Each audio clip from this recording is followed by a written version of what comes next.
अस्सलाम वालेकुम नाज़रीन, आप देख रहे हैं हाल टीवी। मैं हूं आपकी होस्ट इशा खान। मैं इस वक्त मौजूद हूं लिबर्टी मार्केट में। हम यहाँ से लोगों से बात करते हैं, उनसे जानते हैं कि जो बांग्लादेश में पिछले कुछ दिनों में हुआ कि हसीना वाजिद जो उनकी वज़ीर आज़म थी, उनको भागना पड़ा अपनी वजारत से इस्तीफ़ा देकर। हसीना वाजिद ने यहाँ से इंडिया की फ़्लाइट कटवाई। नरेंद्र मोदी साहब जो कि उनके जिगरी यार थे, उनको रिलीफ फराम किया, उनको बुलाया इंडिया में और इंडिया में बुलाकर उनसे इस्तीफ़ा उन्होंने इंडिया से दिया।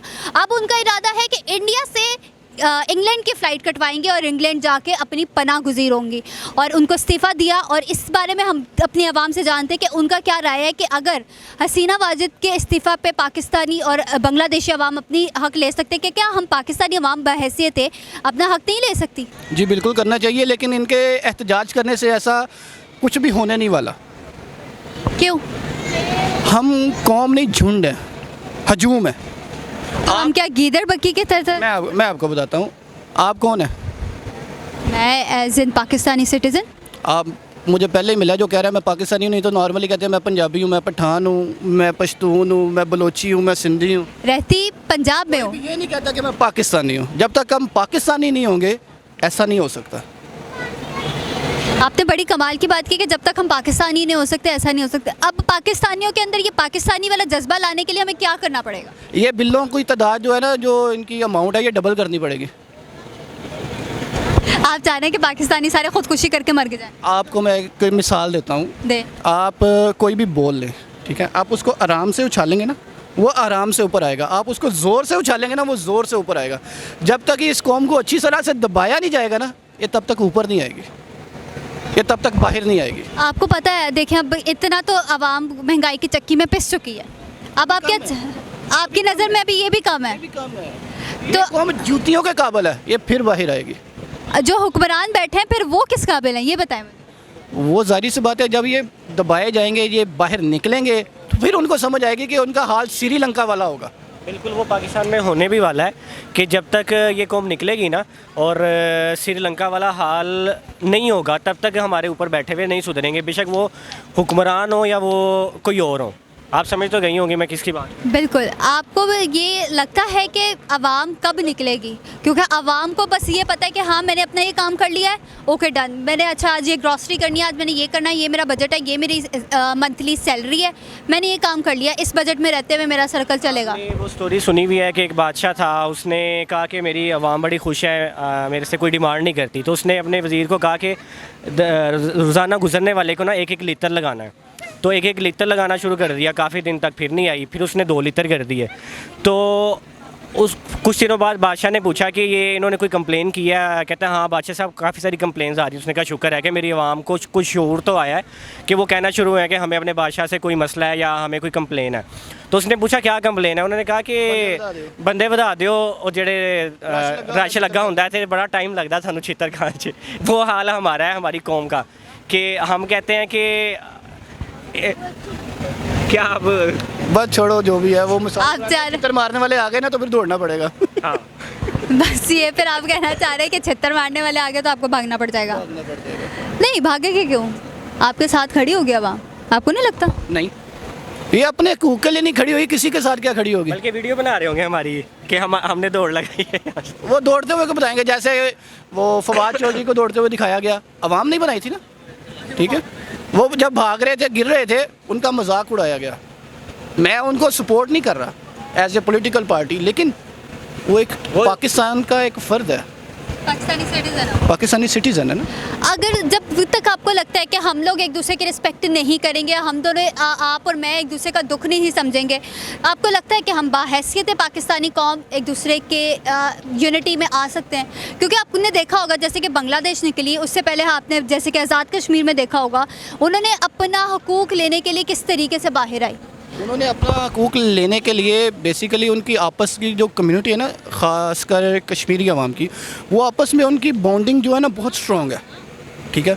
उन्होंने क्या किया कि जब गवर्नमेंट ने अनाउंस किया कि इस इलाके की ना सिमें बंद कर दो, वो कहते हैं कि ये हम पे करते हैं इन सिमों का, हम अपने टैक्सेस के पैसे से इनके बिल देते हैं, ठीक है, हम अपने पैसों के अपनी कमाई से ये बिल पे करते हैं। ये कौन होते हैं कि यहाँ पे बंद करने वाले? उन्होंने उनकी सिमें अगर वो उन्होंने सीधी सीधी अल्फाज में धमकी दे दी कि अगर आप लोगों ने हमारी सिमें बंद की जिनका हम आपको बिल करते हैं तो आप यहाँ पे खंबा नहीं लगा सकोगे। वही हुआ। आप यहाँ पे कर सकते हैं बंद।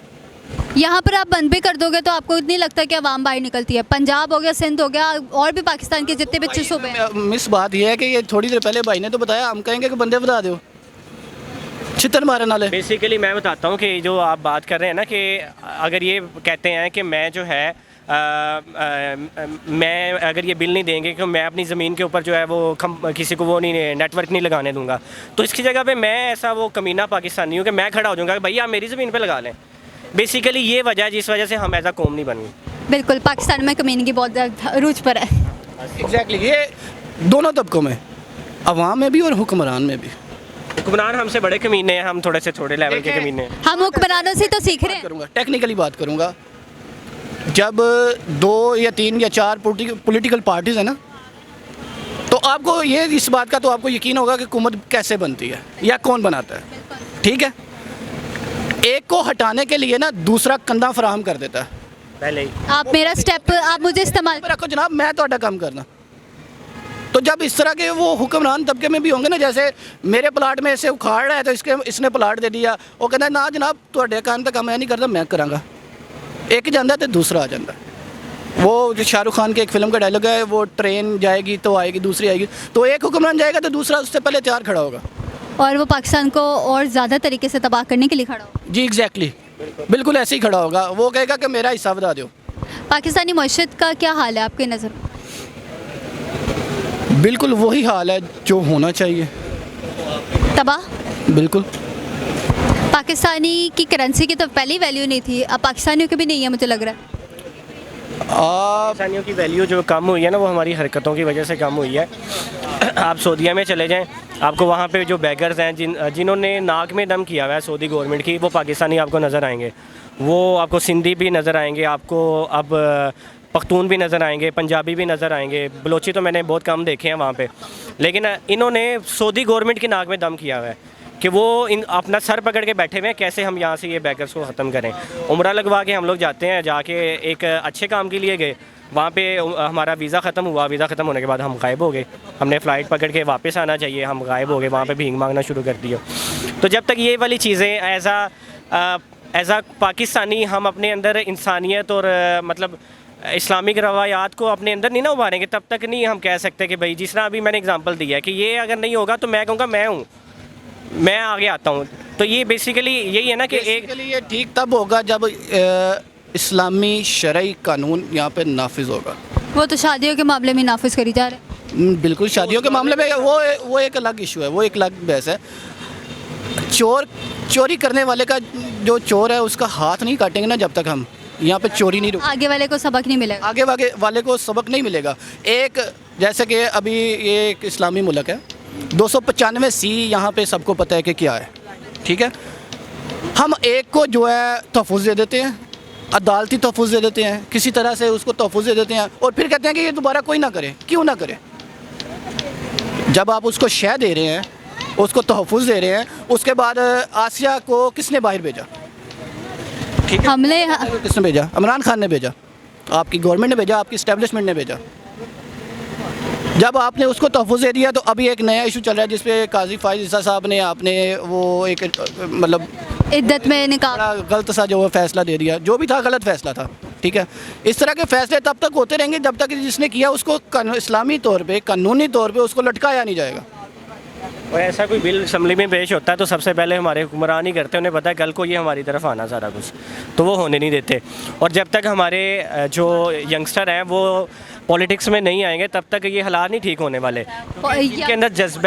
जिनके अंदर जज्बा है और जो मुल्क को एक राइट डायरेक्शन में लेके जाना चाहते हैं, वो उनके अंदर रुझान नहीं है ना। बेसिकली हमने पॉलिसीज़ इस तरह बनाई हुई हैं, अब मैं जॉब कर रहा हूँ, अपने घर को मैं चला रहा हूँ, तो मैं छोड़ के पॉलिटिक्स करने लग जाऊँगा तो मेरा घर किस तरह चलेगा? ठीक है। और अब पॉलिटिक्स में आने के लिए आपको जो पैसा लगाना पड़ता है वो बाद में जो हमारे एमएनएस आवाम में से निकालते हैं या जो इनको फंड्स मिलते हैं वो खाते हैं, उनसे अपना वो जो रिकवरी है वो की जाती है।